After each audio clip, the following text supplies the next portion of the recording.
Welcome to the Every Mom is an Athlete podcast, where we believe that motherhood is inherently athletic. I see you lifting car seats, chasing toddlers, and carrying groceries one-handed while holding a baby and a coffee. Your daily life is a workout. I'm Dr. Karlie, pregnancy and postpartum expert, sports chiropractor, strength coach, entrepreneur, and mom of three. Here you'll find solo episodes and real conversations with other moms and leading experts, so you can live your strongest, healthiest, most aligned life in motherhood. No matter how long it's been since you've had your baby, whether you're reconnecting with your body, rebuilding your strength, or just figuring out what feels good again, you're in the right place. Hello, all my athlete mom friends. I am so excited to share this interview with you. I interviewed Brooke Harmer from the Well Nourished Mama. Brooke is a certified perinatal nutritionist who empowers moms to take a proactive approach to their health through holistic nutrition and lifestyle habits. Her work blends scientific research with ancient wisdom to help moms work with their medical providers and their bodies to thrive during pregnancy and postpartum. She's the author of 2 best-selling cookbooks, host of a top 50 podcast, and has become a trusted voice in the mama community for all things health and wellness. And Brooke and I had such a great conversation that she actually interviewed me too, so you'll be able to hear both of those episodes. On her episode, I talk about chiropractic during pregnancy and postpartum care, and we just had such a good conversation about how to continue breastfeeding postpartum, how to keep your milk supply up while getting back to fitness, how to support your body nutritionally as a new mom, and even some really great actionable tips that you can get started with on today. As always, if you find this episode helpful, please share it with someone else who might need to hear it, maybe a friend who's newly postpartum and looking to get back into fitness and wondering where to start. And be sure to pop on over and give us a 5-star rating so that more moms can know what you and I believe, that every mom is an athlete. Enjoy this episode with Brooke. Hi, Brooke. Thank you so much for joining us today. Thank you so much for having me. I'm excited to be here. Yeah, I'm excited too. So Brooke, obviously I've already kind of told you guys a lot about her, but she is from the Well Nourished Mama on Instagram. And I actually came across her very organically and was just like, I love this gal. She has so much good information. And for me personally, because that's the phase I'm in also, of nursing a baby, nursing my 3rd baby. So maybe this is a really selfish podcast because I just want to pick her brain, but hopefully it's helpful for all the other nursing moms out there too. Yeah, I totally feel you there. We're in the thick of it. And if we feel like it's helpful for us, I'm sure that there's at least one other mom listening that is like, oh my gosh, me too. So let's do it. Yes. Yeah. So Brooke and I are both moms of 3. Your little one is 3 months old. Is that what you said? Yes. Just about 3 months old. Yeah. My little one is 5 months old. Now, do you have girls, boys? What do you have?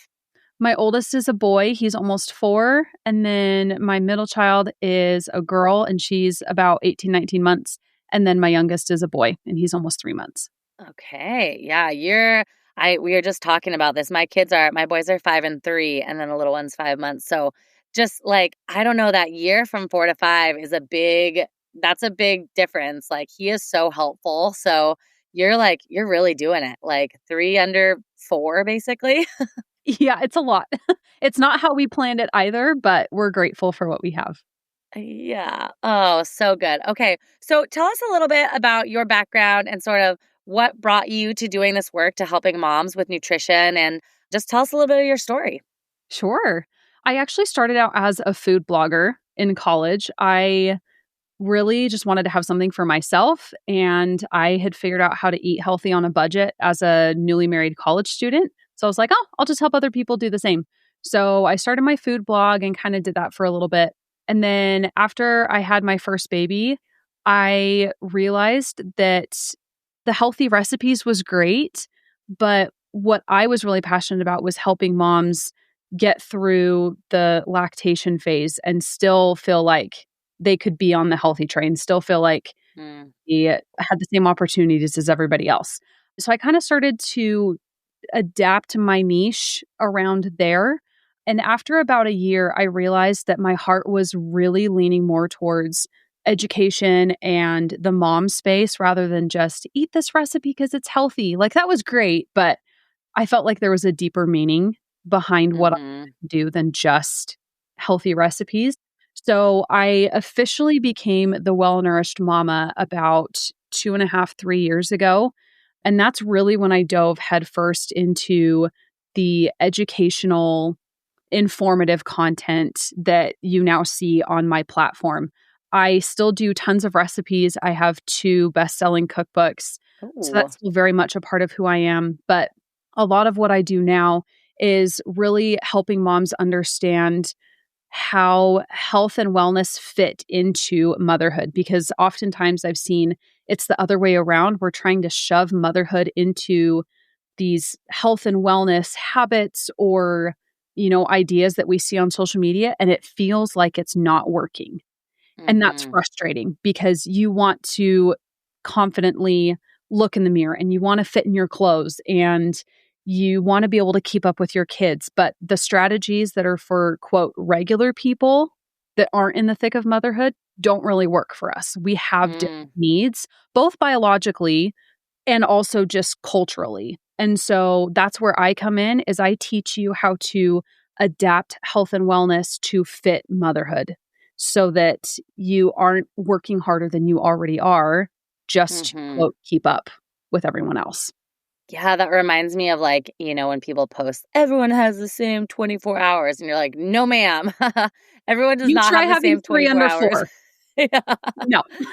Yeah, it's a different whole different ballgame. And like, not that one's better or worse, but I think most people who are listening to this podcast are moms, right? So I think we're all sort of on the same page of like, yeah, this is a very important job to us. And there's so much that we need to do for ourselves to keep ourselves healthy, our families healthy, all that stuff. So I just love that. That's great. I didn't know you had cookbooks. I'm excited now. I'm gonna go look those up. Yeah, they are like my best recipes. I've got tons of great stuff on my blog for free, but if you want like the best of the best, my cookbooks are where it's at. Good to know. And of course, we'll link everything. Brooke and I are actually going to do a little podcast tradesies. She has a podcast also, so we'll link that too to her podcast as well. I'm so excited. I've been listening. I've been like binging your episodes of The Well Nourished Mama. I'm excited. Yeah. So let's talk a little bit about breastfeeding because that's sort of what we're going to focus on today and just ways to be able to breastfeed, to be able to get back to fitness and still, keep that supply up. So let's start with some misconceptions. I love talking about misconceptions or myths. So let's talk about some misconceptions that people think or that you hear around breastfeeding and food and fitness. There's 2 really, really big ones that are kind of opposite of each other, but these are the ones that you hear all the time. The first one is you'll lose your supply if you go back to regular exercise, especially if it's intense exercise like running or heavy strength training. And the other one is that if you're exclusively breastfeeding, the weight will just fall off. Oh God, don't get me started. And it'll be right. And it'll be perpetuated if you throw exercise on top of that. So those are 2 like totally different ideas, but yet you hear them circulating all the time. So we'll start with the first one that you will lose your supply if you get back to exercise. This is only true if you are not taking care of your body. So if you are putting your exercise higher on the priority list than how you nourish your body with food and water and your milk supply habits, then yes, your supply will suffer because you're telling your body that something else is more important. It is possible, but only if like you're not remembering what's most important for your body.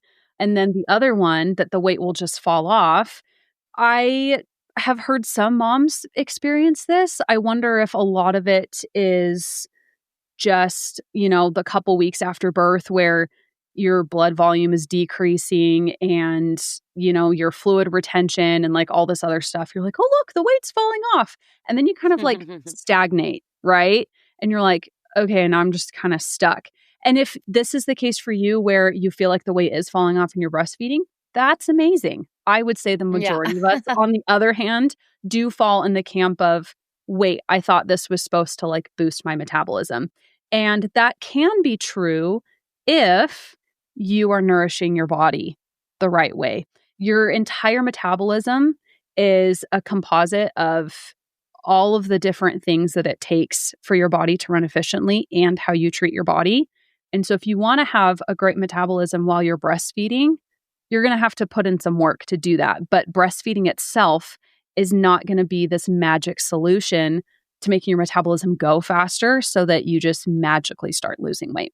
Yes, yes. I post about this a lot too, and I know you do also, but I always just get so much feedback on it. And every once in a while, someone will be like, the weight fell right off of me. And every time I'm like, cool, this is not for you, like, but I also wonder, like, are you really nourishing yourself? I'm sure some people, the weight, does fall off, and that's great. And like, good. I hope that they're healthy and I hope that they are nourishing themselves and they're just sort of an anomaly. But I find that many women, especially first-time moms, don't know that it's so normal to hold on to weight. Like I hold on to about 10 pounds, 8 to 10 pounds extra. And there's just really nothing I could do to lose that weight short of stopping breastfeeding, which is not my MO. So yeah, I think it's just so important for people to know that. Yeah. And to that, I would also say I want to change the narrative about weight retention during like breastfeeding or if you're pumping. I'm going to use the term breastfeeding as like the bigger umbrella. So if you're a pumping mom, Totally. you Yeah. still fit in this narrative. So I want to change the narrative about holding on to the weight while we're breastfeeding, because what we have to remember is that fat is a safety net for our body. Obviously, we don't want to be Mm-hmm. obese. We want to be like metabolically healthy, but a little bit of extra fat while we're breastfeeding is actually really, really important because not only is it an insurance policy for our milk supply if we get sick and all of a sudden we're not eating or Mm-hmm. drinking for 48 hours, right? We have those fat reserves for our body to pull from to maintain our milk supply as best as possible. So it's an insurance policy for our milk supply. And it's also a safety net for our hormones and our own health outside of whatever we're doing lactation wise for our baby. Our hormones, as we know, are kind of taking some time to readjust in this postpartum breastfeeding era. And we need body fat to protect our hormones. We need cholesterol to produce our sex hormones. And the reason our body naturally holds on to a little bit of extra weight is to make sure that it can regulate our hormones and produce milk so that it doesn't have to choose between the two. Because if it has to Mm-hmm. choose, it's going to choose our body over a quote non-essential function like breastfeeding. The goal is to have both. But if push comes to shove, it's going to choose our body because we are the primary source. So if you are a little bit frustrated that maybe your favorite pre-pregnancy pants don't quite fit yet and you're doing all the things, you're eating healthy, you're exercising, you're managing your stress, all these things, you still might hold on to some fat, and that's okay. We should celebrate that because that means our body is protecting us. Our body is protecting our milk supply, which helps our baby, and it's looking out for us. And that is the most important thing at the end of the day, is that we're on the same team as our body. Yeah. Yes. That's so inspirational to hear. Just like sort of flipping the script, right? Like I always think about it mostly like for the baby, right? We need that milk. And I always think about, I talk to my patients in my office about, if we go back thousands and thousands of years, like the same sort of things you were saying, right? Like that fat it's our insurance policy, but you're right. It also is our insurance policy for ourselves. So I love that. I love that sort of shift. Let's talk about what are signs maybe, besides just maybe the milk production dipping. What are some signs maybe that a mom isn't eating enough to support both workouts and milk supply? I'd say the biggest one outside of maybe some milk supply problems is your energy levels. If you feel exhausted all the time, like you have to have more than one cup of coffee a day, if you have to have an energy drink in the afternoon, if you have to have a nap in the afternoon, or maybe you don't necessarily need a nap or caffeine, but your patience and your tolerance is gone by lunchtime and you're just riding the rest of the day on eggshells. And you're like, if my kid does one more thing, I'm going to snap, right? I would group that into energy levels as well. So I would say the biggest one is your energy. If you feel sluggish, if you feel foggy, like you just can't quite remember things, or it's really hard to do some critical thinking at work, or like remembering things on your calendar, that also is grouped into energy. Your body is trying to tell you, hey, I'm running low on fuel. And that's not to mean that exercise is a bad thing. It's usually not the exercise that's the problem. It almost always comes back to what we're putting in our body or what we're not putting in our body, right? Like if we're not eating enough, our body's going to be like, hey man, like Yeah. I'm really struggling here. And like I'm trying to be patient and I'm trying to help you think critically, but like I don't have much left in the tank and you're going to feel that. Yeah, and that's so hard too, isn't it, to distinguish just with like the tiredness of being a new mom. When we talk about different nutrients, what are some key nutrients like that we could say maybe we need more of, or maybe we should look at these? And then if we're like, okay, I'm getting this, check, check, check. Now I'm still tired. Like maybe it's just, the sleep deprivation. Like what are some key nutrients that we need to look at? One of the biggest ones I would say is protein, not just from a muscle building standpoint, but from a satiety and a neurotransmitter standpoint. So, protein is really important for blood sugar balance. It's really important for sustained energy because it satiates us. It's going to give us longer lasting energy between now and our next meal. And protein is also made up of amino acids, which are the building blocks for neurotransmitters like serotonin, dopamine, melatonin, all those really important things that we need to have on a daily basis. So, if you're under eating protein, not only is it going to affect your muscle growth and retention, but it's also going to affect your energy levels. You might have more cravings on top of like the breastfeeding cravings, right? Like it just kind of compounds. So you might have more cravings, you might be a little bit more irritable. And I would also guess you're having a hard time sleeping at night. And this is outside of night feedings, right? We already have our sleep interrupted however many times during the evening and during the night. But then on top of that, maybe you have a hard time falling asleep. Maybe when you're waking up, you are like wired. It's not just like, my eyes are like half open and I have to change a diaper and then feed my baby. It's like you are wide awake, but you know that you are so exhausted and then you can't go back to sleep after you've been woken up. So if you're feeling those effects, maybe a little bit more on the extreme side, then I would guess you're under eating protein.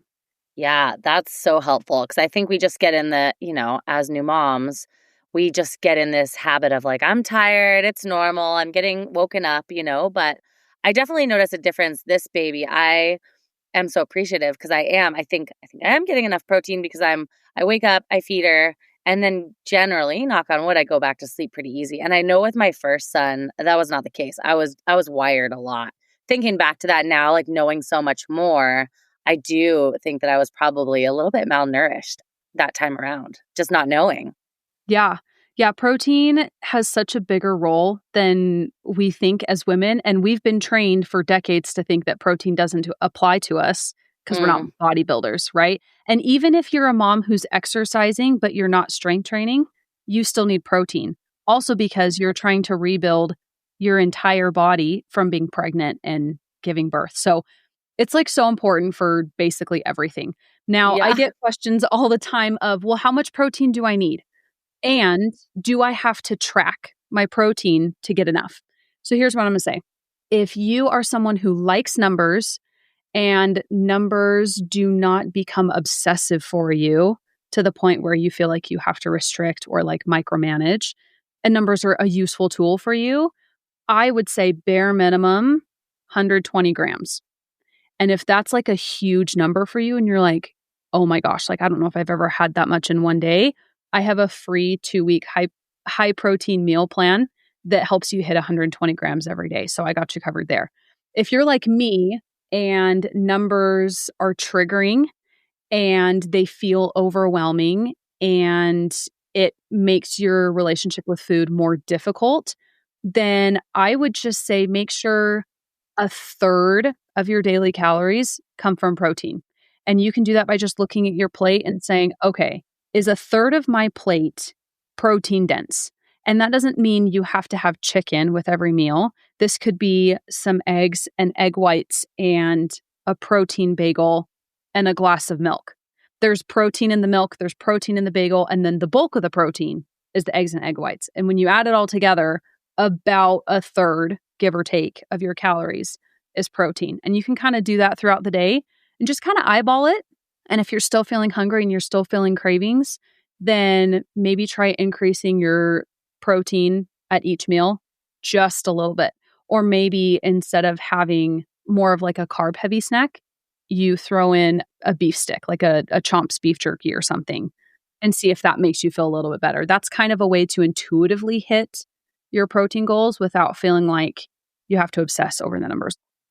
Yeah. Yeah. I like that advice. And then also, I try to think of and help my patients with there are some vegetables, right? Like peas are very high in protein. And so some things like that you can throw in and like I trick my kids. Edamame, Yeah, beans. edamame. Yeah, I trick my kids with all kinds of those, thrown into the pasta so they'll or the higher pasta, the higher protein pastas. I like those too. It really is, I think once you get the hang of it, I think it's a lot easier than people think like once you've done it for a little bit. Yeah. And another trick that I tell my mamas all the time is stop cooking your starches or your soups with just water or broth. Just switch Oh, to bone yeah. broth. So if you're cooking Yes. rice for your kids, cook it in bone broth. It might look a Yes. little less white, but that's Yeah. fine. It's higher Totally. protein. If you are cooking your pasta, cook it in bone broth. It absorbs the bone broth. If you're cooking a soup and it calls for chicken broth, swap it for bone broth. And it's just that little tweak where you're really not doing that much extra work and you don't necessarily have to have a bigger serving of the food. You're just boosting the protein content because you swapped the liquid. Yeah, definitely. Yeah, I love that. All kinds of little tricks. We need all the tricks. Yep. Getting back into talking about, holding on to weight, that's okay while we're breastfeeding. What if we are trying to lose a little bit of fat? Like, what does that look like? Do you have some tips for maybe a sustainable fat loss approach while we're breastfeeding if we're trying to build some muscle, or should we just like call it in and say, we'll work on this once we're done breastfeeding? No, I am going to give a very unpopular opinion here.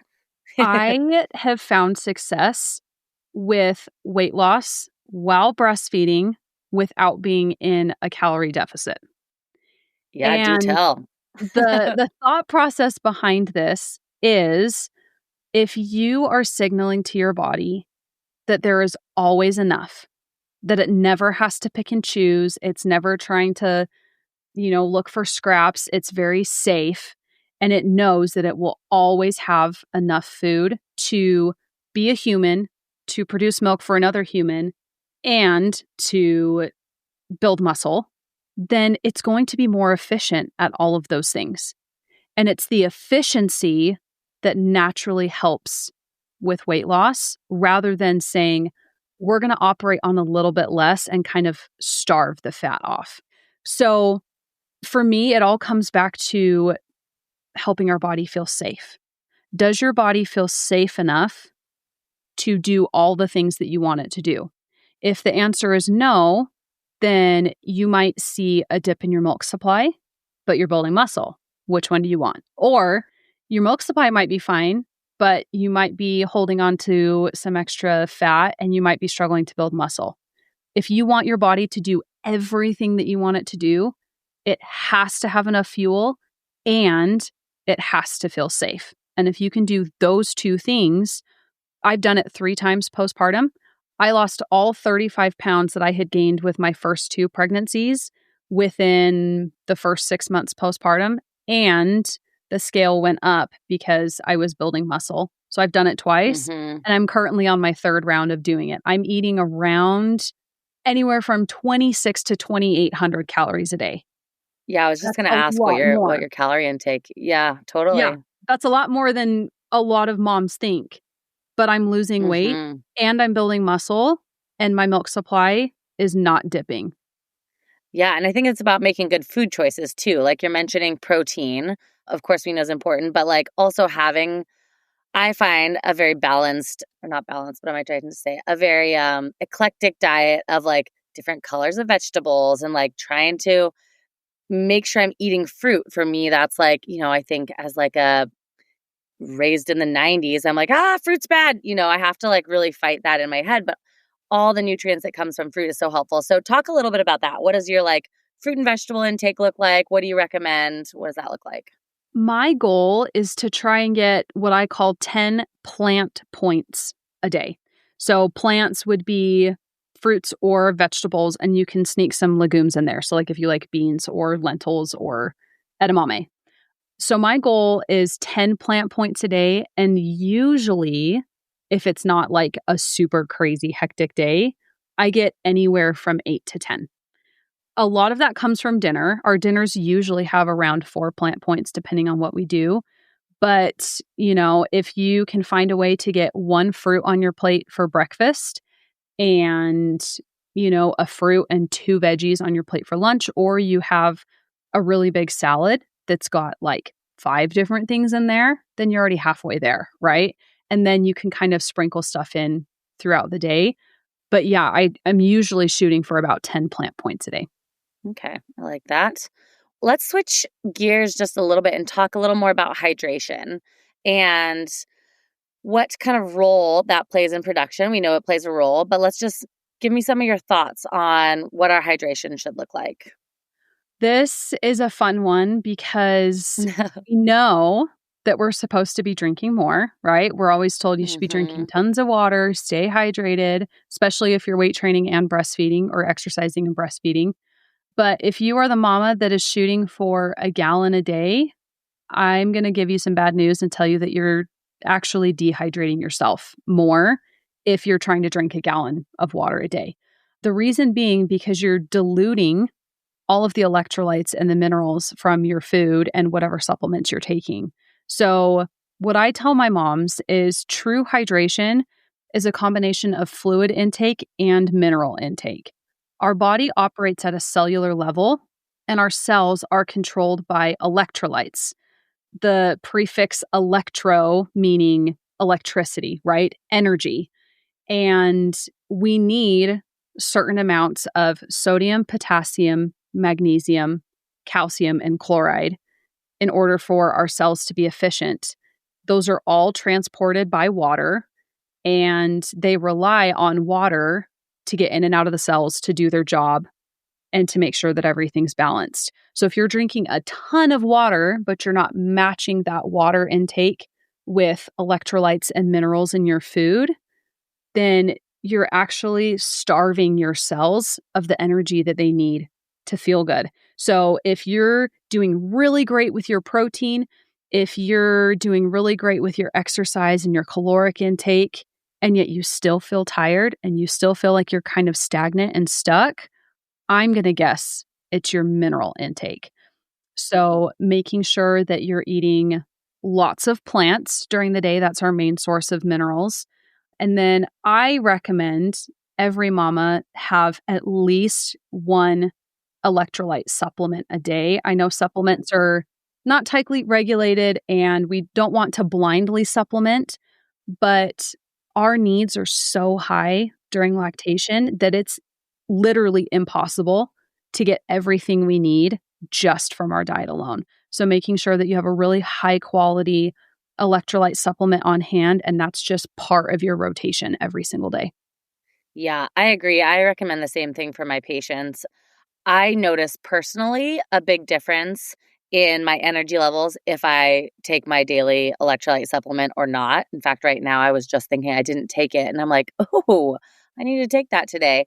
I don't like blindly recommending them, right, to like the general population, but I think you're right. Like in nursing, the demands of the body is just so high. And, that's just nursing. Like even if you were just nursing and not doing anything else, I would still recommend it. But then you add on trying to do some form of exercise. I just think it's sort of a no-brainer. What brands do you like? Just like which ones do you prefer? The 2 that I have in my house that I use on rotation are Just Ingredients, electrolytes, and Redmond Relight. And I use them for different reasons. They're both super clean, really, really high quality ingredients. I like the Just Ingredients one because of the sodium to potassium ratio. And then I like the Relight because of its really high sodium content. We've been taught to fear salt. Our sodium needs actually go up to about 7,000 milligrams while we're nursing. Our daily recommended intake right now as a general population is, I think it's like 2,900. And even then they're like, you shouldn't even be close to that. That's like scary high. You're going to have heart disease and whatever if you have that much.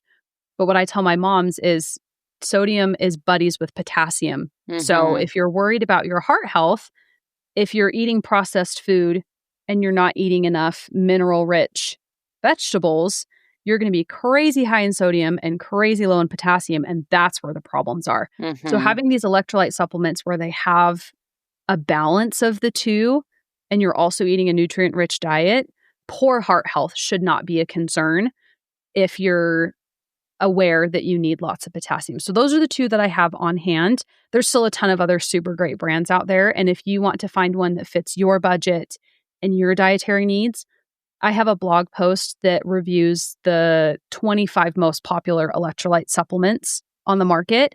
And I compare their price, their ingredients, their mineral ratios, and their availability like in-store or online so that you can make the best choice for you. Oh yeah, that's great. We can link that too. I like Element, I think just because I carry it in my office. I like the saltiness, but I also think you made an important point is that there's a big difference from a clean source of sodium and potassium and like french fries, right? Like there's a big difference. It's just like there's a big difference between, let's say, like an organic farm raised chicken breast and like a piece of fried chicken from the gas station, right? Like they're not the same. And so I think that's important to understand too. Yeah, absolutely. Just a quick pause. If you're feeling like your body doesn't feel like yours anymore after having a baby, if you don't know where to start or you're tired of guessing what's actually safe postpartum, I've got you. I created the Postpartum Restoration Plan to give moms a clear, doctor-designed roadmap to rebuild strength, support their core and pelvic floor, and start feeling strong again. It's just 4 days a week, under 20 minutes, and built for real postpartum life. Whether you're a few weeks or a few years out, it's never too late to start. Click the link in the show notes and I'll walk you through it. Talking about lactation and hydration, give me your thoughts. I'm very interested to hear. I want to hear your thoughts on lactation, like snacks and drinks. What do you think about some of those things? Are you talking about like lactation cookies and like certain Yeah. ingredients that we've been taught like we have to have in our diet to successfully produce milk? Yeah, so let's talk about that too. So, people talk about oats and yeast and all that stuff, but then also, some of the actual products they sell, like I know you can buy like lactation cookie recipes, like that sort of thing. What are your thoughts on those? So I'll say this much. There's a reason that they're made because we do have some scientific evidence that shows a positive correlation between those ingredients and milk supply.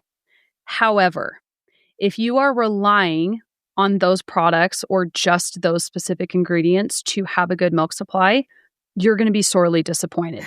True. This is because lactation is a result and a reflection of your overall health. Lactation, when it's great, that means that your body is doing great first.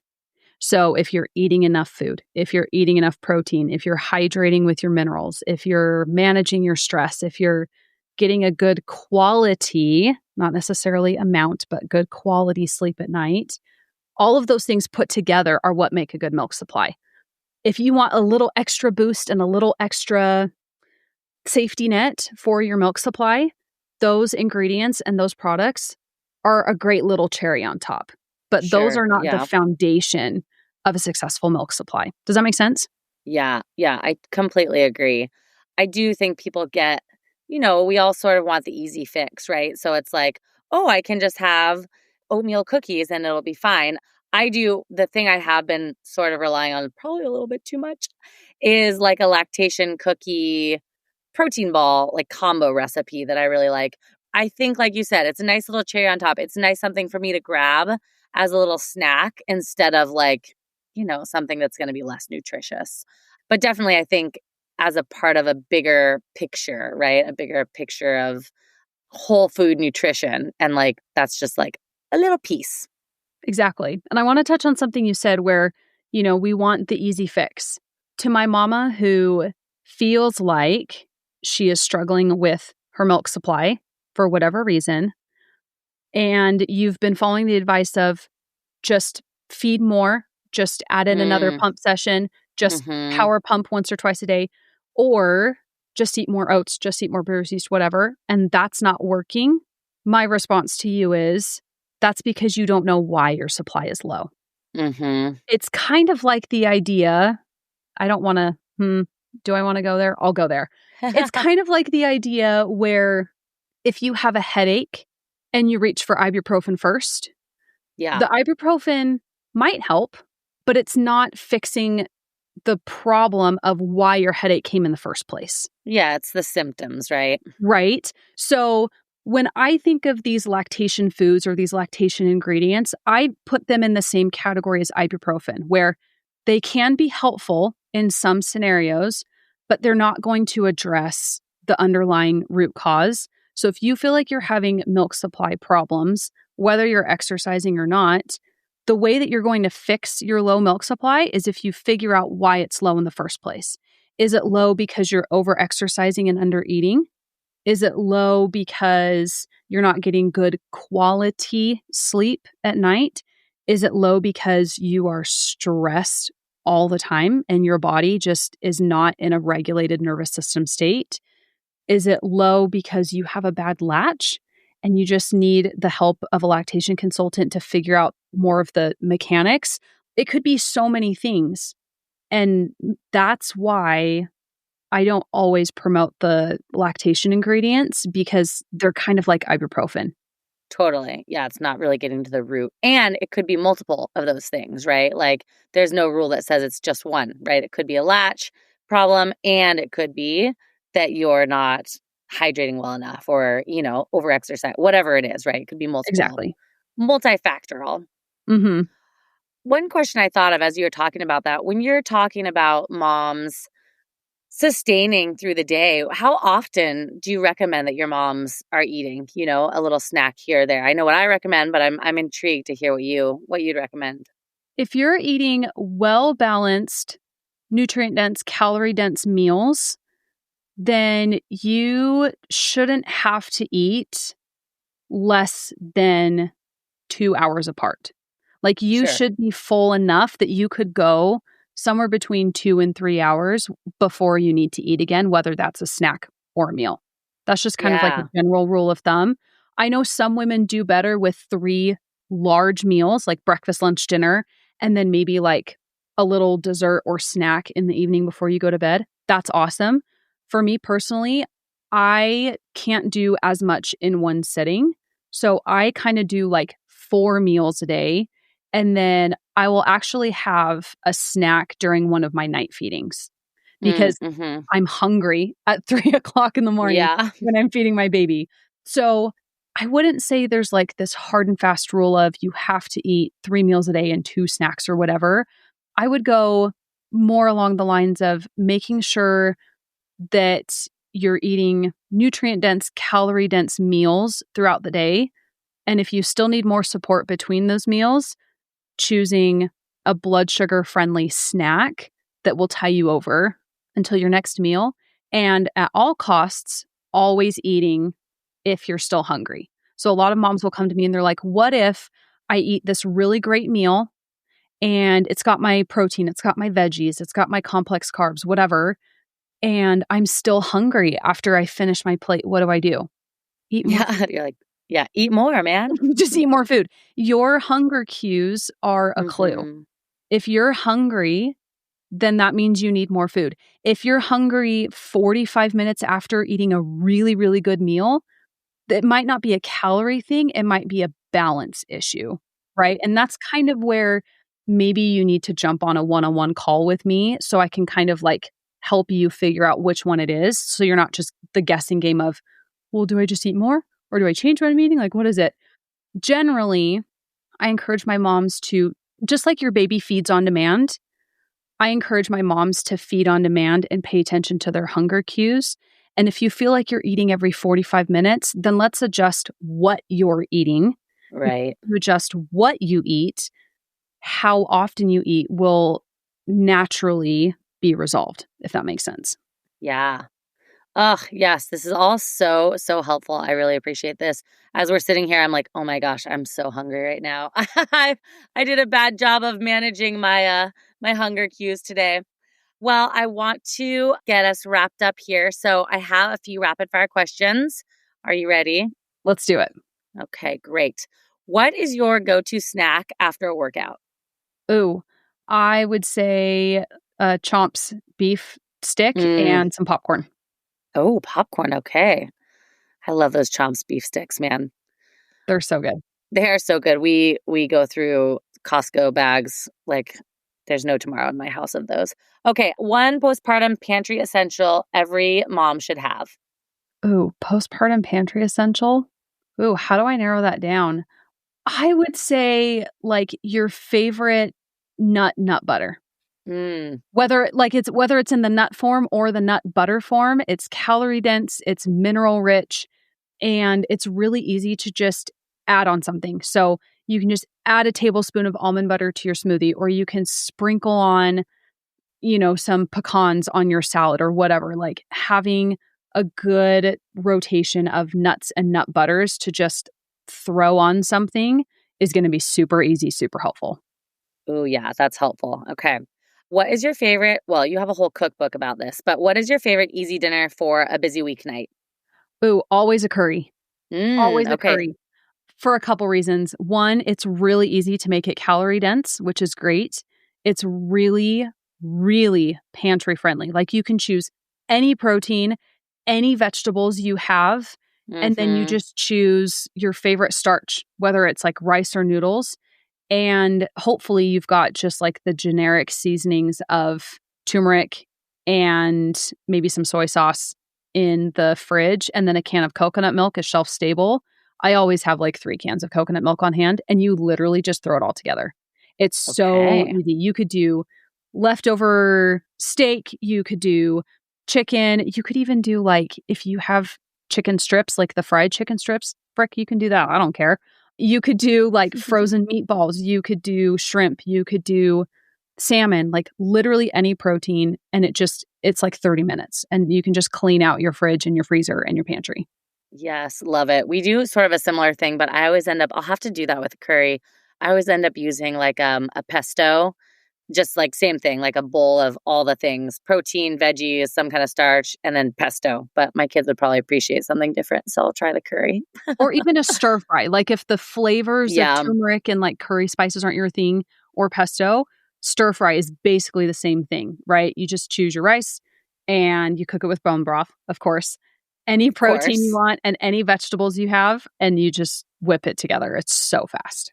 Yeah, see, you can tell I'm hungry now. I'm like, ooh, and then you know what else you could make? If you could ban one nutrition myth forever, what would it be? That women need to eat less food. Yeah, mic drop.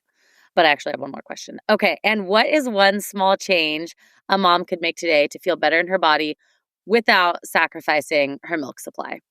I would say do box breathing. Oh, okay. Like just literally set a timer on your phone for 60 seconds, lock yourself in the bathroom so your toddler can't come in, and turn the lights off so that you don't have any external stimuli, and just do box breathing for 60 seconds and it will change your day. And do you like, what do you like, 4 seconds, 8 seconds? What do you like when you do box breathing? For me personally, I like to do 4 in, 4 hold, 8 out. Yeah. Nice. Yeah, just regulate your whole system. I love that. Yeah. All right. Well, thank you so much for joining us, Brooke. I will make sure that we have everything linked below. Of course, you can follow Brooke on all the social medias at the Well-Nourished Mama _ correct? Yes. And also on her podcast. Thank you so much for chatting with us. And I know this is just going to be so helpful to so many new moms out there. Thanks so much for having me. Hope you can join my community soon. Thanks for listening. Every Mom is an Athlete isn't just a podcast. It's a reminder. Motherhood is athletic, and you're still the athlete you've always been. But it's not about going back. It's about moving forward intentionally and powerfully. If this episode resonated with you, I'd so appreciate it if you'd share it with a friend, leave a quick review, or rate the show. It helps more moms to hear what they need to believe, that every mom is an athlete. See you next time.